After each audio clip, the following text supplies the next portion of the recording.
Hi everyone, good morning. Are we good to begin? I don't want to cut off any really good conversations. All right. I'm Alex Nozzolillo, and I'm the Director of Communications at Harvard College, and I'm really excited to speak with you today about the rise of the refresh. So a year or two ago, Media Current, who we partnered with on our website for our most recent refresh, they did a talk called The Death of the Redesign. And so this is really a part two of taking it further and taking that mentality to the next step. So I really want to start with something familiar to many of you, hopefully. That sinking feeling when your website feels stale, your content is outdated, and you just want to burn it all down and start over. And this was sort of the feeling that we had almost a decade ago, right as I started at Harvard College. But what if that instinct were wrong? And what if you don't need to demolish, but evolve? So there's a smarter, faster, and more human-centered way forward. And that's what we're seeing.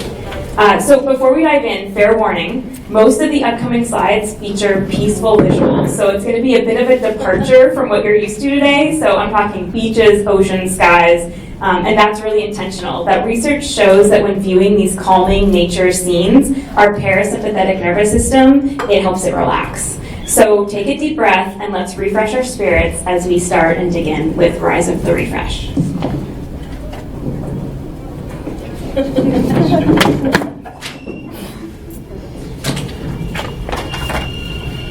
Okay, I wasn't kidding. We're really looking at beaches today. Okay. When I joined Harvard College, like I said, almost a decade ago, we were in the throes of a redesign and a major overhaul where we worked to simplify the site.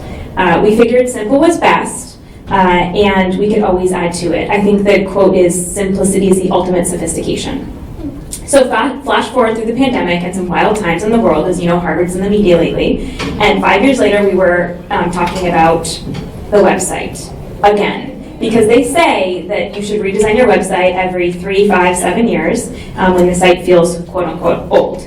Now, I don't know who they are, but I can confidently tell you that they are now wrong. So redesigns are massively consuming for resources, both expensive and exhausting. And the pressure is on to get it right. And it feels like it's your only real shot at changes, and I really hated that. So massive redesigns often turn into long timelines, scope creep, content audits that you end up herding cats to get the content, internal debates over a component that only one stakeholder wants, or somebody wants just because, and they're not thinking about your audience. And it's totally unnecessary. And then most critically, we've lost momentum a lot of times in redesigns that I've been a part of. And that's really hard when you have so much momentum at the beginning and you're going, and then you're like, oh, I didn't realize how much content this was. So in our initial redesign, almost a decade ago, we ended up getting some experts to help write the content. Because at the end of it, we were so exhausted from every step along the way. We're talking months of stakeholder interviews, that giant RFP, the launch date that either slides or you work nights and weekends to meet the deadlines, and then you finally go live and half the wish list sits on your Google Doc as, phase 2 or someday. And so consider this, when you start fresh, how much do you actually carry forward that is still valuable? And you might be surprised, as I did, that it was quite a lot. And again, I was new to Harvard at the time, so I wasn't familiar, and it was a really good opportunity. But we often just, for your enjoyment. In our original case of the redesign, it was mostly rearranged and simplified, and through that time, we also built a much stronger foundation, and that strong foundation has allowed us to change our tactics of today. I'll see if I can take care of that noise for you. Thank you. So I just want to say, fear not. That's what we're going to talk about today. There is a better way. We now abide by this new model that the rest of the slides are going to talk about, and this one honors work that moves faster, and it doesn't make this major overhaul feel. So the model doesn't pressure you to feel like it's outdated or terrible, and you don't have to start from scratch every 3 to 5 years. So I'm really excited about this. There's a better way. This is why there's no beach here. It's really important. Okay, so I borrowed this slide from Media Current from their talk because I really love this renovation here. So instead of rebuilding, what if we reimagine and we renovate? So it's really tempting to wipe the slate clean, but when you have these really great bones of a house, sometimes you keep the kitchen, but the dishwasher leaks. You get a new dishwasher. Or you get a more efficient water heater that has like hot water on demand. That's like the life, right? Hot water is such a great commodity.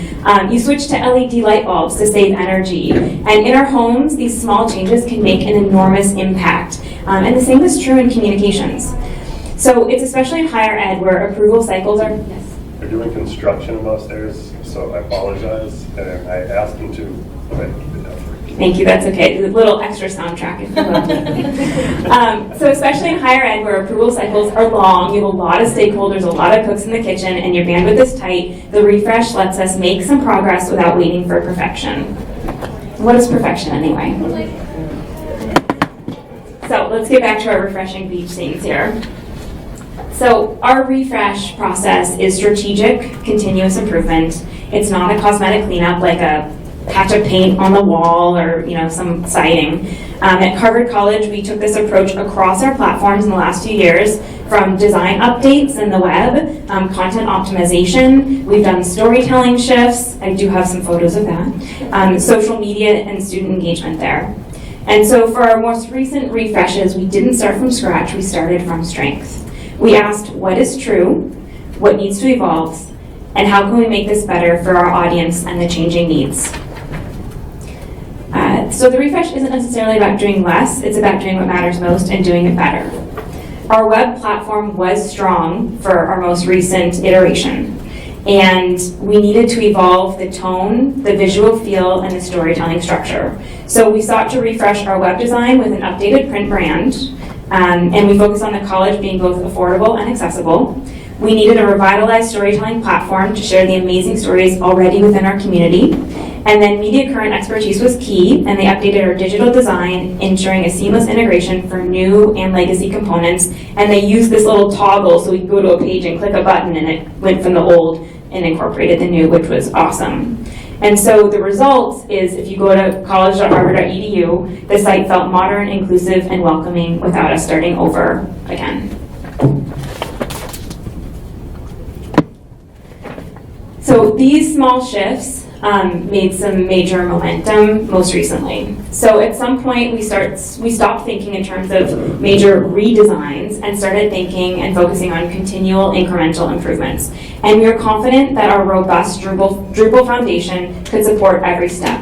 We now use data, both qualitative and quantitative, so we listen a lot to our students. And we use them to guide these sort of lower friction updates. So another example of the site was that the navigation improvements came from behavior patterns. So we adjusted the layout and labels, and it was a really small change for navigation, but it had a measurable improvement.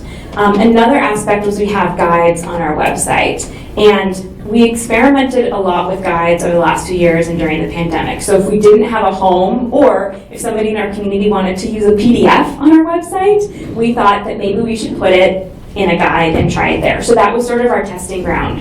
And so what we loved about the guides is that we could try it and see if it worked, and if it didn't work, and that helped also define some governance. The Harvard Acronym Guide is one of our most loved guides, beloved guides. There's a lot of acronyms where we are, and I think across higher ed there's a lot of acronyms, and so our first year experience office sends that out to new students, but also new staff members love it, new faculty members love it, and people like me who've been there for a while, I also love to go back to if somebody says an acronym in a meeting, I'm not quite sure what it is.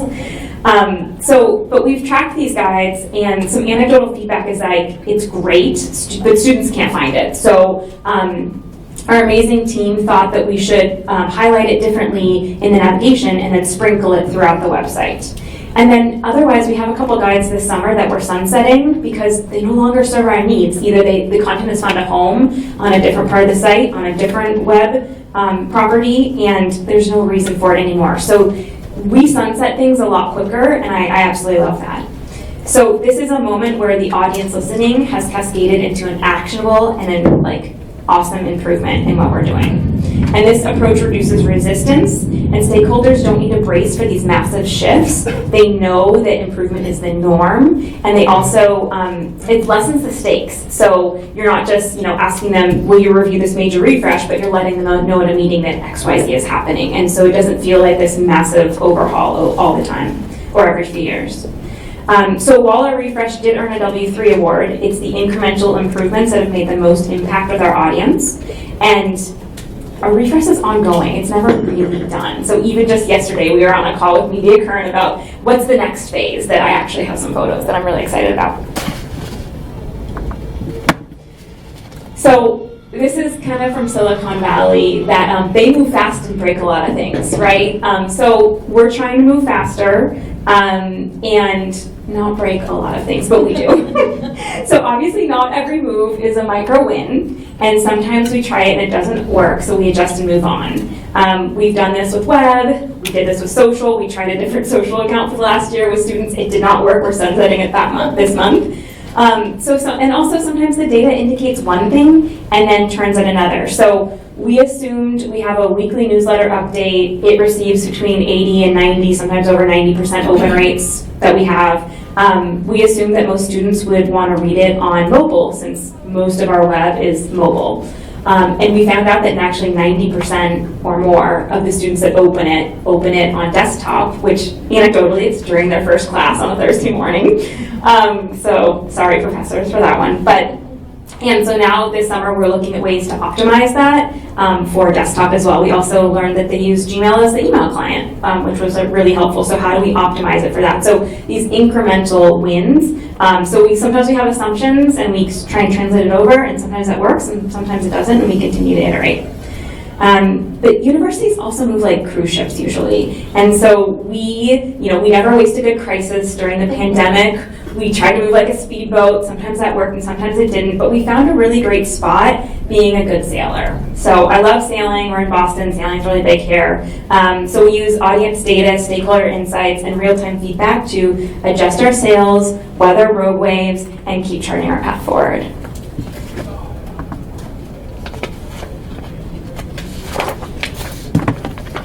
Okay, so we're back on land. We're not on the beach anymore.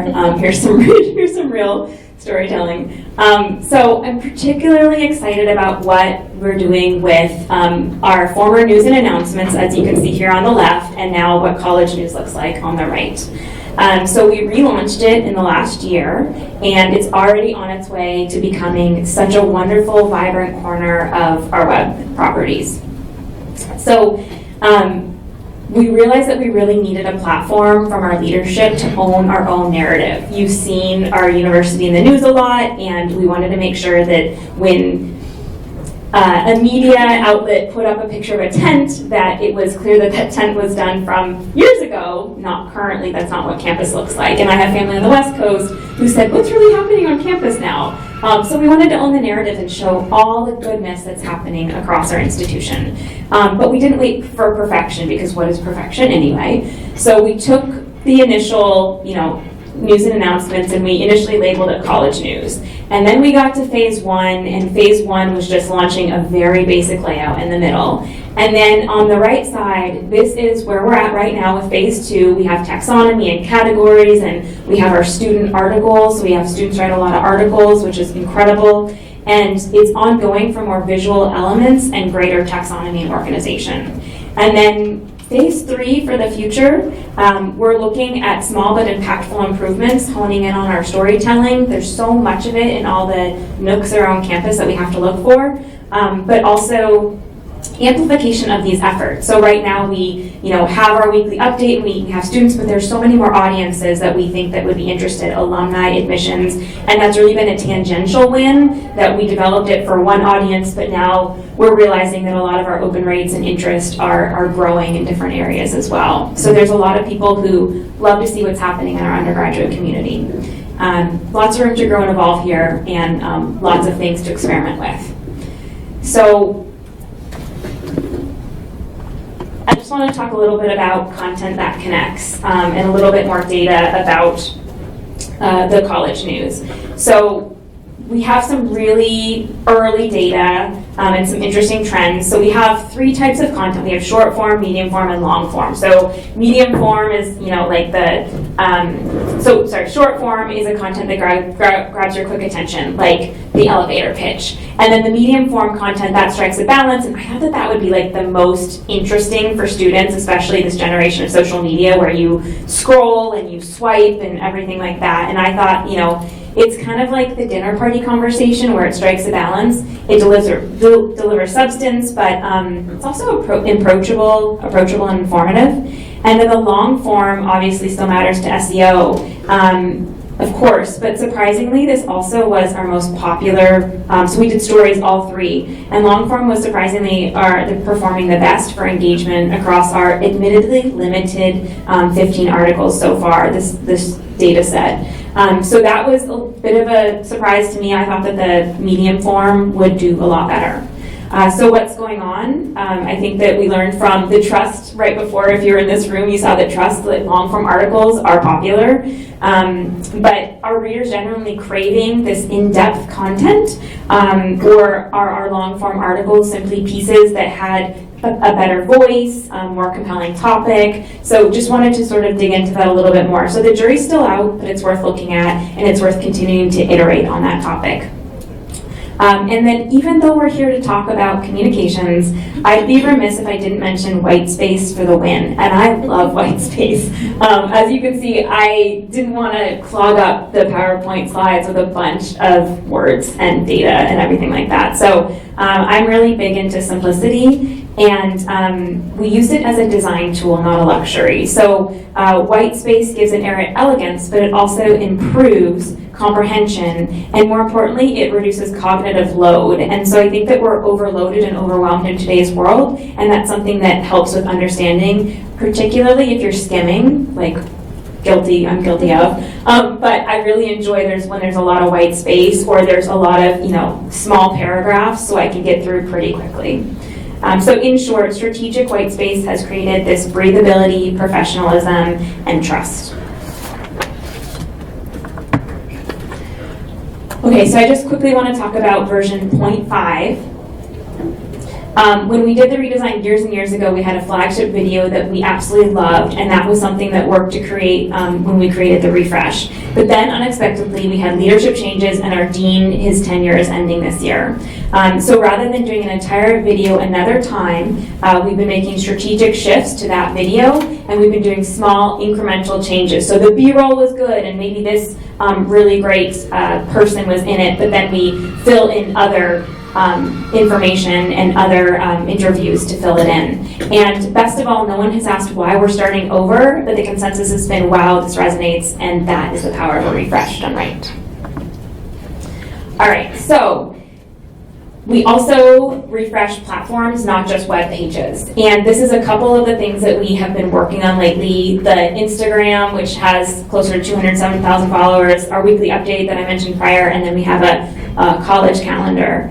So for social, I just want to focus on that for a minute. We prioritize student takeovers, less curation, and more real-time authenticity.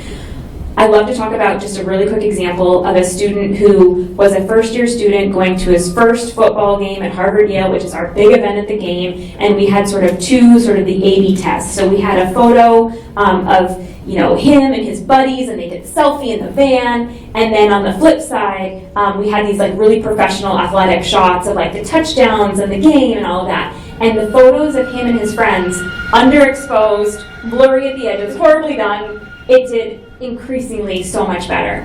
We thought that was great. So we tried that for a while, but then we got back into the staff, and now we are going back towards the student creation. We've had hundreds of takeovers, from Housing Day to Hasty Pudding, and it included Cynthia Erivo and John Hamm, and these really great things. Millions of views, tons of engagement, and students love being behind the lens. So really going to your audience has been really incredible for us, and we continually evolve and refresh that as well. So just a couple slides to wrap up. The future in higher ed isn't about redesigns, it's about refinement. And it's not a single moment, it's a practice. So most importantly, it's about embracing iteration. And the way that we do it is we look at data, we test it, we tweak it, we amplify, and repeat. That reduces friction. And we also know that we can evolve as needed, and nothing is forever. So We also know that our stakeholders realize that if something's not working, we say goodbye. If something gains traction, we amplify. And if it's unclear, we pivot and we observe. And I love that we do this because it allows us to stop clinging to digital albatrosses, those legacy things that nobody wants to sunset and are afraid to remove. So we also use language like, this is beta, this is a pilot to address that, and we're testing this to learn. And that language builds trust and momentum. Okay, and my final thought for you. You don't need to start over, you just need to start smarter. So most of the websites already have strong bones, but you need to ask yourself what's working, what can evolve, and what does your audience need now? If you're facing a major redesign or rebuild, I encourage you to press pause for a moment and think about how can we make this future ready and how do we avoid building ourselves into another dead end. The future belongs to teams who refresh with purpose. You're not taking a shortcut, you're just working more strategically. I do feel like a slacker when I say, don't rebuild it, just redesign. Or sorry, don't redesign, just refresh it. But redesigning, that is a complete reset, while refreshing is a rhythm. And the rhythm that we've built is you listen to the data, qualitative and quantitative of your audience, respect your audience, evolve with purpose, publish before it's perfect, because what is perfection anyways, and then iterate until it's excellent. So next time someone tells you it's been 3, 5, or 7 years and let's redesign, and I don't know who they are, but if they say it, consider the alternative and ask instead what's already strong, what's changed, and what can we improve upon. And the future is about refreshing, intentionally, intelligently, and iteratively. Thank you.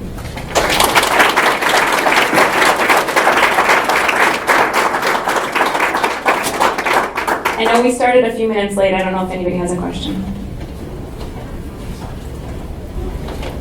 How did you convince your team and the college as a whole to choose this route as opposed to, all right, time to do a whole redesign again? How do you even start to make that cultural adjustment? Yeah, that's a great question. So I think that it kind of happened organically because in this moment we just went to them and we said we want to be good financial stewards.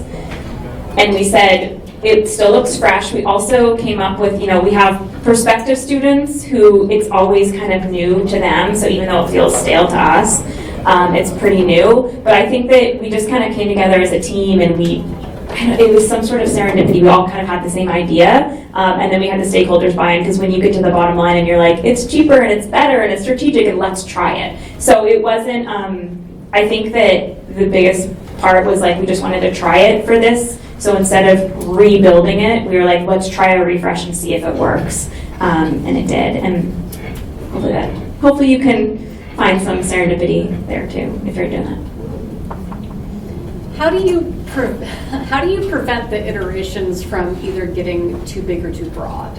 So that is. Well, that's a great question. So I come from a science background, and so I'm very analytical when it comes to I used to write grants and work in science, and so I like to talk in phases. So right now, so you saw with the calendar, with the College News Project, we have phases. So we look at what is feasible, and we look at time. We look at our bottom line about, financially, what do we have time for, capacity, bandwidth, and we say, okay, what can we? So we just did this for summer, and we're like, what can we fit in for summer realistically? And I try and also say I want to build in 20% time for I think too often we say we can do all this great stuff, but if you build to your 100% time, then you don't have that variance for what ifs. So build in that 20% what if time, and then say what can I achieve easily. So you can also do it where here's your easy goal, your middle goal, and your reach goal, and kind of pick from there as well. But we talk in phases. So we're and then also phase 2 for the College News was too much. So we separated into phase 2A and 2B. So we even separated it down further. Good luck.